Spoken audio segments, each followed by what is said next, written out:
Pengajaran-pengajaran yang diajarkan oleh Jibril adalah mencaci maki. Masakan Ruhul Kudus itu untuk mencaci maki?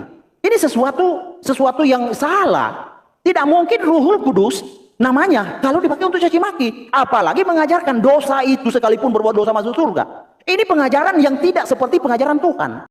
Salam sahabat Sema Channel, kembali lagi kita berjumpa di kali ini. Di kali ini kita akan menyaksikan sebuah cuplikan video diskusi atau debat antara Ustadz Suma, Ustadz Nandar dan beberapa dari kekristenan. Mereka debat tentang Isa. Apakah Isa yang ada di Al-Quran itu sama dengan Isa yang ada di Alkitab? Tidak. Soalnya Ustadz Nandar dengan Ustadz Suma selalu melakukan cocok logi gitu. Jadi mereka menafsirkan Alkitab itu dengan perspektif Al-Quran, dan mereka mencoba mengutak-atik Alkitab dan tokoh Isa itu sesuai dengan apa yang Al-Quran catat gitu. Mereka sebenarnya harus belajar juga dari perspektif cara pandang Alkitab itu sendiri, bukan sesuai dengan apa yang mereka pikirkan.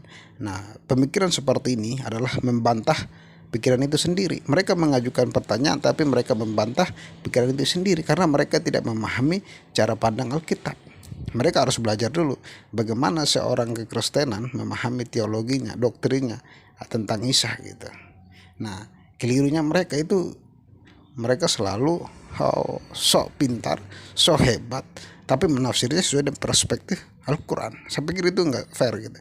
Karena di Al-Quran itu Isa itu adalah ciptaan, sedangkan di kami Isa adalah bukan sekedar dia bukan ciptaan, dia itu yang sudah ada sejak kekekalan, dan dia datang sebagai manusia. Dia mengambil rupa manusia, bukan diangkat jadi Allah, tapi Allah yang menjadi manusia. Itu perlu dipahami dulu. Jadi dia memiliki entitas yang berbeda dengan Isa yang ada di Al-Quran. Jadi jangan dicocok logikan. Saya pikir ini keliru besar. Kasihan Nandar KO, saudara-saudara, dibuat KO dan Ustadz Suma. Akhirnya mereka lari, mereka presentasi tapi nggak ada bukti. Mereka hanya bisa berbacot-bacot ya, seperti Ustadz Kainama, Google kosong, searching selalu di Google. Ini bicara tanpa bukti. Mereka suruh berkoar-koar seolah-olah mereka itu sudah mengerti tentang kekristenan. Apalagi Pak Ustadz Kainama mengatakan bahwa dia itu pakar teologi. Kasihan sekali itu. Oke lah sahabat Sema Channel, lebih jelas lagi kita menyaksikan cuplikan video diskusi ini supaya kita bisa dapat memahami mengenai konsep cara pandang Isa di Al-Quran dan konsep cara pandang Isa di kekristenan. Nah, diskusi ini sangat menarik.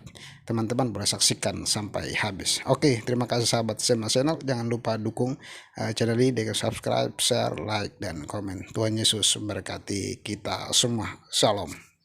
Tidak ada bidadari. Ajaran Yesus tentang masuk surga itu karunia Allah di dalam Yesus, bukan melalui neraka dulu. Karena ada melalui neraka dulu dicuci baru masuk. Jadi saya tidak tahu Isa yang mana yang kamu ikuti. Kalau Isa di Quran oke lah. Tapi jangan samakan Isa dengan Yesus. Beda sekali. Arti nama Isa juga beda, arti kelahirannya juga beda, ajarannya beda, kehidupannya juga beda, kematian dan kemuliaannya juga beda, kedatangannya di akhir zaman juga beda. Jadi kalau cuma kau ikut Nabi Isa, saya hargai dan saya dorong. Ikutlah Nabi Isa itu. Karena memang Nabi Isa di Quranmu itu terkemuka di dunia di akhirat, satu-satunya yang tak berdosa. Walaupun demikian Nabi Isa di dalam Quran bukanlah Yesus di dalam Alkitab. Selamat datang di kebenaran. Untuk Nandar, saya kasih tahu lagi samamu bro ya. Ini udah kujelaskan tadi sama kau sebenarnya. Perhatikan ya. Jadi roh manusia mulai dari Adam sampai sekarang itu roh manusia itu ciptaan. Maka dihembuskan. Bahkan Yesus pun dalam kemanusiaannya dia manusia yang sama dengan kita. Dia punya tubuh, dia punya pikiran, dia punya roh. Tetapi roh Allah berdiam secara sempurna dalam diri Yesus. Bahkan oleh roh Allah lah Yesus mampu menaklukkan segala mujizat. Jadi roh Allah, roh kudus atau roh kebenaran dengan roh manusia itu dibedakan artinya. Kalau roh Allah itu prinsip hidup yang ada di dalam diri Allah. Kalau roh kudus atau roh kebenaran, roh Allah yang diutus oleh Allah di dalam nama Yesus menyertai orang Kristen. Kalau roh manusia itu hakikat manusia, bahwa manusia itu memiliki prinsip hidup sebagai manusia ciptaan. Itu bro Nandar, kamu kok nggak ngerti-ngerti? Sekarang, adakah manusia di dalam pel menyembah roh Allah itu yaitu Bapa itu sendiri. Di dalam hakikatnya yang maha itu ada firman dan rohnya. Ketika orang menyembah Allah Bapa, sudah pasti dia menyembah firman dan roh. Karena firman dan roh ada di dalam dirinya. Contoh, kalau anaknya Nandar memanggil nandar, berarti dia sudah memanggil kamu, tubuh, jiwa, dan rohmu. Anakmu tidak memanggil hanya tubuhmu, anakmu tidak memanggil hanya rohmu, anakmu tidak memanggil hanya pikiranmu, tapi sudah memanggil nandar. Nandar itu hakikatnya manusia, terdiri dari 3 realita, tubuh nandar, pikiran nandar, dan roh nandar. Kalau anakmu memeluk tubuhmu, sudah pasti ikut dengan jiwamu, pikiranmu, dengan rohmu. Apa anakmu hanya bisa memeluk rohmu? Enggak mungkin. Rohmu, prinsip hidupmu, pikiranmu dengan akal budimu, itu ada dalam dirimu. Jadi kalau anakmu memeluk nandar, maka anakmu sudah memeluk juga seluruh eksistensi dirimu. Jadi nandar kamu itu gimana sih nandar? Masa saya harus ngajar ke anak TK lagi kalian 2 ini? Aduh, ini ngaku tante menit kalian ini. Udah dijelaskan Masih ada dari Roh Kudus. Masih ada, kalau masih ada lanjut. Oke, Pakai waktu jadi saya. ini. Oke, lanjut aja, lanjut. Udah. Oh, Masih ada 30 detik lagi, Bang. Gak apa-apa kalau lain masih punya mau disampaikan pakai waktu saya. Ayo langsung silakan. sampaikan aja ini Ya, silakan. Oh, saya Jangan oke. dipotong dulu, Bang Malik. Oh ya. Ya, silakan, Le. Silakan. Buka mic-nya, dibuka, mic dibuka. Oke, sudah habis waktunya. Waktunya terbuang sia-sia, Bang Malikil. Oke. Oke. Kita lanjut ke Bang Iya, Malikil ya. kita lanjut ya. Jadi Nandar, Kita mulai ya. ya, Nandar mengatakan bahwa roh itu ciptaan. Dia mengutip Ali Imran 59. Sesungguhnya perumpamaan penciptaan Isa bagi Allah adalah seperti penciptaan Adam. Dia menciptakan dari tanah kemudian berfirman kepadanya jadilah. Kan kontradiksi nanti jadinya. Di sini kan Adam diciptakan dari tanah.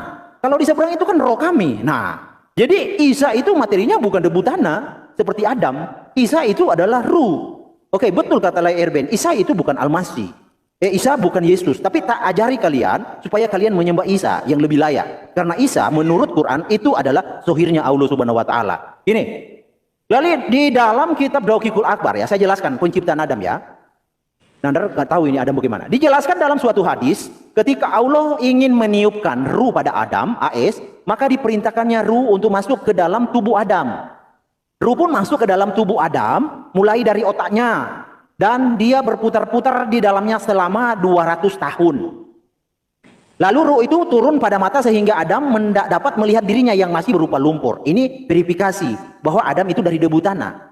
Isa itu dari ruh. Jadi samanya di mana? Ya, jadi challenge-nya tadi, carikan ruh itu ciptaan di dalam Quran. Saya kasih hadiah sepeda buat you berdua. Dan carikan saya, ada manusia selain Isa yang asalnya dari rohula, dari roh Allah Subhanahu wa taala dan dari kalimat Allah Subhanahu wa taala. Carikan saya satu selain Isa. Saya kasih hadiah sepeda buat you berdua kalau dapat ayatnya ya. Oke. Nah, di dalam pemahaman Isa memang simpang siur di dalam Quran. Di dalam Sadul Ma'ad ada yang mengatakan Isa itu adalah Jibril, ada yang mengatakan Isa itu adalah Allah, ya kan? Nah, dalam Sadul Ma'ad di sini dijelaskan bahwa Isa itu adalah Jibril yang dikandung oleh Maryam yang masuk lewat mulut.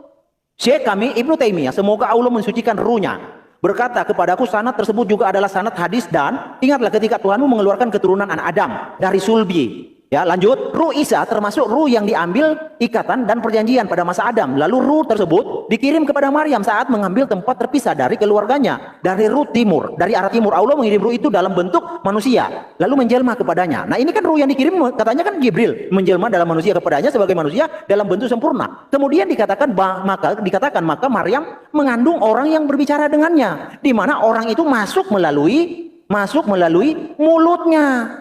Jadi yang dikandung Maryam itu ada yang Jibril, ada yang Allah. Jadi simpang siur. Mengapa simpang siur? Karena apa? Karena sumbernya itu bukanlah ilahi. Sumbernya adalah orang yang sama seperti kita manusia yang lupa-lupa ingatan, yang amnesia. Jadi makanya timpang tindih pengajaran di dalam Islam siapa Ruhul Kudus. Tidak ada secara tekstual Ruhul Kudus itu Jibril. Nggak ada. Saya kasih challenge semua umat Islam, carikan Jibril itu Ruhul Kudus di dalam Quran. Saya kasih hadiah sepeda. Dalam Quran ya, bukan hadis ya. Dan carikan di dalam Quran dan hadis bahwa ada manusia yang asalnya seperti Isa dari roh Allah Subhanahu wa taala dan dari kalimat Allah Subhanahu wa taala. Satu aja selain Isa siapa? Karena hanya Isa semata wayang yang ada di dalam literatur Quran. Baik hadis bahwa asalnya Isa itu adalah roh Allah Subhanahu wa taala dan kalimat Allah Subhanahu wa taala. Jibril itu tidak memenuhi kriteria. Nah, pengajaran-pengajaran yang diajarkan oleh Jibril ada mencaci maki. Masakan Ruhul Kudus itu untuk mencaci maki? Ini sesuatu yang salah. Tidak mungkin Ruhul Kudus namanya kalau dipakai untuk caci maki, apalagi mengajarkan dosa itu sekalipun berbuat dosa masuk surga. Ini pengajaran yang tidak seperti pengajaran Tuhan. Ya, di dalam dunia ini hanya ada dua ajaran. Pengajaran Tuhan dan pengajaran setan. Kenapa? Karena konsekuensinya ada dua. Surga itu adalah basis bagi pengajaran Tuhan. Neraka itu adalah basis bagi pengajaran setan. Jadi ajaran yang menyatakan melegalkan dosa masuk surga, ya kawan-kawan bisa jawab sendiri. Tidak mungkin Tuhan yang benar melegalkan dosa masuk surga. Sudah pasti itu bukan pengajaran Tuhan. Oh, habis waktu. Oke. Oke. Ini kita sekarang ke Bang Juma dan Bang Yonatan ya, tetapi saya sebentar ya. Ada nggak di bawah yang ingin jadi timer ya? Mau buat timer ya? Soalnya saya mau eating dulu. Nah, ada yang mau bikin timer?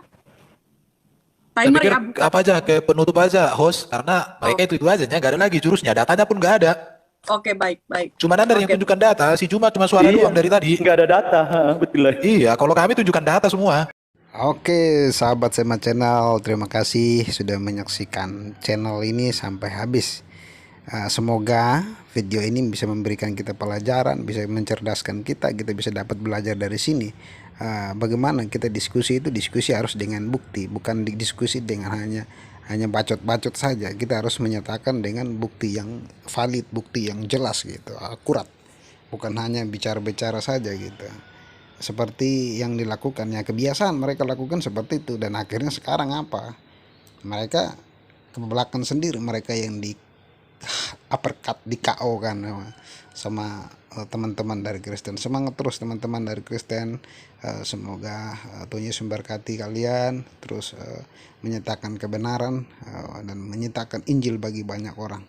Ustadz Kainam, Ustadz Nandar dan Suma, kami doakan semoga kalian sehat-sehat, diberikan kesehatan, kekuatan.